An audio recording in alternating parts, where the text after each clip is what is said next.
This is a conversation that we've been having for over a year, really, about mentoring, especially mentoring underrepresented trainees and women who are interested in going into the biomedical research fields.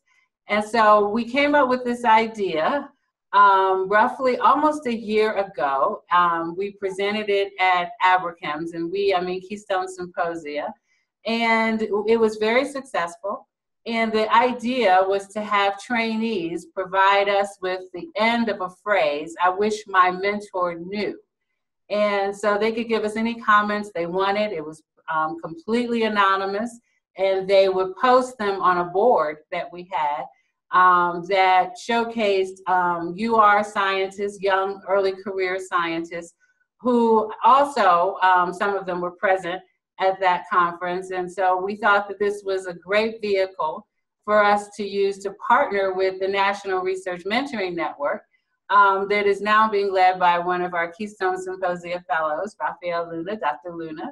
And so I thought this was a great opportunity for us to talk a little bit about the project itself and what we hope to accomplish with it. So, Dr. Luna, your thoughts on "I wish my mentor knew." Yes, thank you, Irene, Dr. Ricks, for this wonderful introduction. We're really excited at the National Research Mentoring Network to team up with Keystone Life Science Symposia on this very exciting project. And this project is exciting on many platforms. Irene, I met her as a 2015 Keystone Life Science Symposia Fellow, one of 6 fellows selected from across the country. And I've always been a big fan of Keystone Life Science Symposia, and they do incredible amount of research, not only nationally, but abroad as well. But this scientists are some of the best scientists in the world.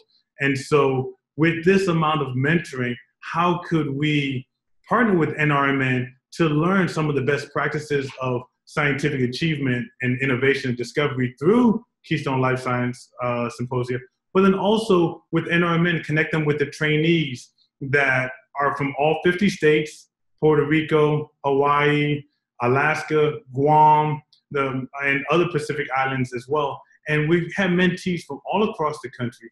And I'm excited about this because Dr. Ricks and myself are working on this project, and we're doing our best. But are we listening to the people and to our trainees who are going to be the future leaders in research?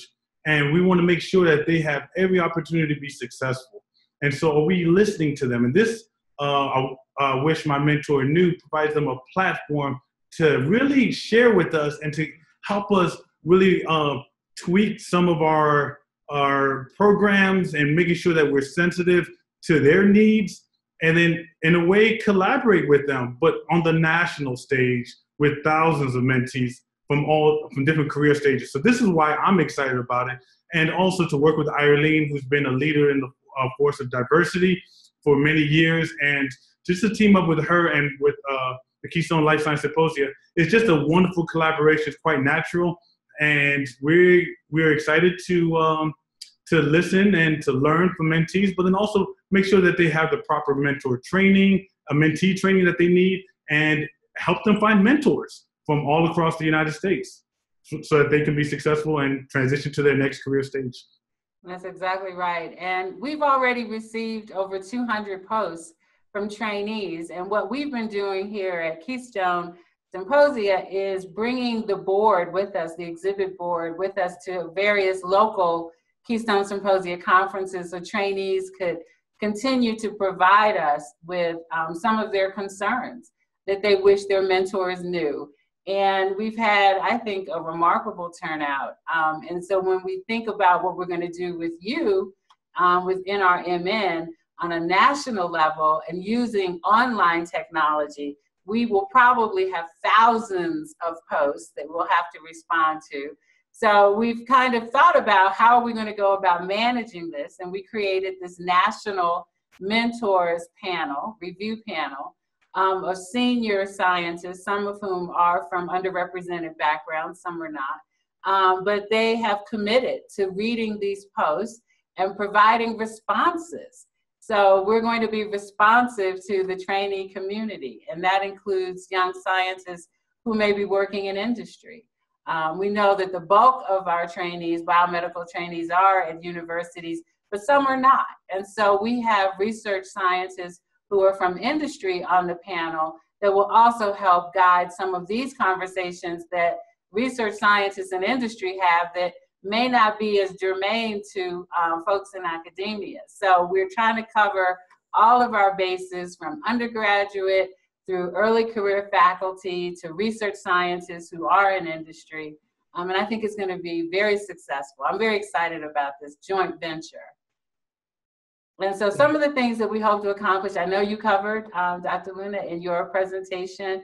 The outcomes, generally speaking, are that we will have a more responsive group of senior scientists talking directly to trainees in their responses online.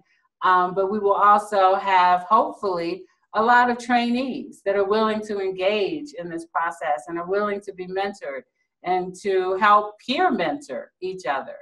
Mentoring is at the core of what we do here in the Diversity and Life Science Programs Office here at Keystone, but also what you do as the National Research Mentoring Network PI. That's your main goal, is mentoring. So I think it's a win-win, and we hope to launch this later this month, if not, then very early August.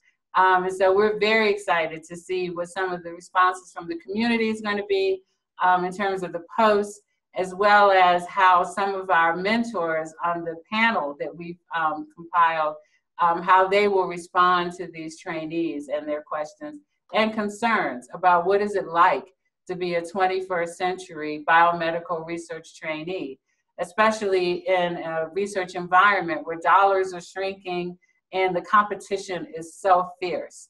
So I think that we'll be able to add to this discussion, and I look forward to working with NRMN. So that's all I have. What do you have? What would you like to end with, Raphael? Yeah, and I think at the end, the United States has been working, it's the premier country in the world for technology and also for biomedical research. But yet we still do not have a cure for diabetes. And also diabetes disproportionately impacts underrepresented minority populations as well. And there's also so many cancers that there are no cures for as well. And so perhaps if we can increase diversity from our scientists and bring scientists from the best scientists from all across the United States, all 50 states, Pacific Islands, Puerto Rico, and then have them focused on diabetes and cancers that impact their communities, perhaps we can find cures. And so we need to learn and to make sure that we have the best talent available in the biomedical research talent pool, but then also make sure that they progress, because as they are coming in by thousands into our biomedical research training programs, that we want to make sure that we're sensitive to these trainees and that they are flourishing and that they can just be go through their programs, their graduate programs, undergraduate programs, and the postdoc training based off their aptitude and their intellect, and without having to deal with some of the other culturally sensitive aspects that may hinder their progress. And so we want to kind of remove those barriers and leave open pathways for them to succeed, and then learn from them. So if you're a mentee and you're a trainee, we want to hear from you. What is it that you think that you would like to share with someone that maybe hasn't been a trainee for over 20 years or 30 years, even 40 years? What is it that you would like to share? And then we can give you that platform, give you that voice.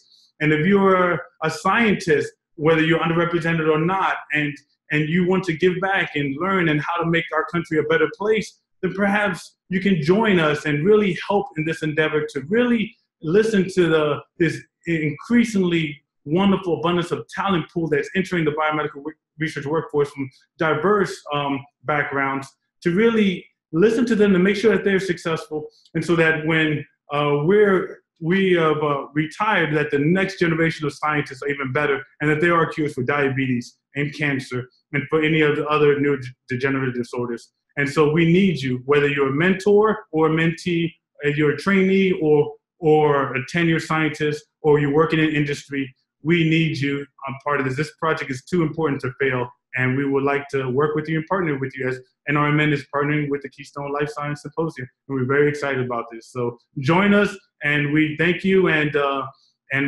put your thinking caps on, and let's get to work, and let's make this country a better place for doing biomedical research, and let's find some cures. Absolutely. I couldn't have said it better. Thank you. Thank you. And we look forward to working with you and seeing all of you on our websites. Okay? Absolutely.